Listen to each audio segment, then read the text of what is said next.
പത്തനംതിട്ട കോന്നി പൂവൻപാറയിൽ വാഹനാപകടത്തിൽപ്പെട്ട അയ്യപ്പ ഭക്തരെ മർദ്ദിച്ചു എന്ന പരാതിയിൽ പോലീസ് കേസെടുത്തു. കണ്ടാൽ അറിയാവുന്ന 3 പേർക്കെതിരെയാണ് കോന്നി പോലീസ് കേസെടുത്തത്. ഷിജോ കുര്യൻ പത്തനംതിട്ടയിൽ ചേർന്നു. ഷിജോ, അയ്യപ്പ ഭക്തന്മാരെയൊക്കെ മർദ്ദിക്കാൻ മഹാമനസ്കത കാണിച്ച ഈ ആളുകൾ ആരാണ്? ഇവരെ പോലീസ് പിടിച്ച് അകത്തിടേണ്ട സമയം കഴിഞ്ഞല്ലോ.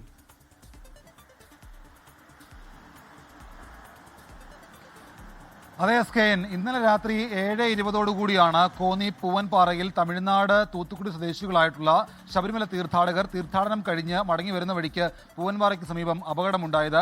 ഈ തീർത്ഥാടകർ സഞ്ചരിച്ച കാറിന്റെ ഡ്രൈവർ ഉറങ്ങിപ്പോവുകയും അവിടെ നിർത്തിയിട്ടിരുന്ന മറ്റൊരു വാഹനത്തിൽ ഇടിക്കുകയുമായിരുന്നു. ഈ ഇടിക്ക് പിന്നാലെ ആ വാഹനത്തിന് സമീപം നിർത്തിയിട്ട വാഹനത്തിന് സമീപം ഉണ്ടായിരുന്ന കടയിലുണ്ടായിരുന്ന ആളുകൾ അയ്യപ്പ ഭക്തരെ ചീത്ത വിളിക്കുകയും അവരെ അസഭ്യം പറഞ്ഞുകൊണ്ട് അവരെ മർദ്ദിക്കുകയും ചെയ്തു എന്നുള്ളതാണ് അയ്യപ്പ ഭക്തർ ഉന്നയിച്ച പരാതി. ഇന്നലെ തന്നെ കോന്നി പോലീസിൽ അവർ പരാതി കൊടുത്തിരുന്നു. അയ്യപ്പ ഭക്തരെ മർദ്ദിച്ചു എന്നും അവരെ അസഭ്യം പറഞ്ഞു എന്ന് പറഞ്ഞുകൊണ്ട് ഹൈന്ദവ സംഘടനകളടക്കം ഇന്നലെ രാത്രി തന്നെ രംഗത്ത് വന്നതാണ്.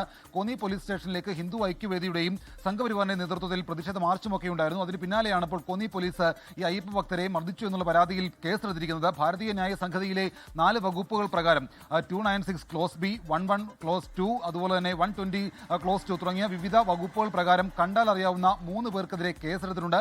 ഇതാരാണ് എന്ന് തിരിച്ചറിഞ്ഞിട്ടില്ല. എന്തായാലും സമീപത്തെ CCTV ദൃശ്യങ്ങളും മറ്റ് തെളിവുകളെല്ലാം ശേഖരിച്ചിട്ടായിരിക്കും പ്രതികളിലേക്ക് എത്തുക. ഇതാരാണ് എന്നതിൽ കണ്ടെത്താൻ കഴിഞ്ഞിട്ടില്ല. ശബരിമല തീർത്ഥാടനം കഴിഞ്ഞ് മടങ്ങി വരുമ്പോൾ ശബരിമല തീർത്ഥാടകരുടെ വാഹനം നിയന്ത്രണം വിട്ട് ഒരു വാഹനത്തിലിടിക്കുന്നു.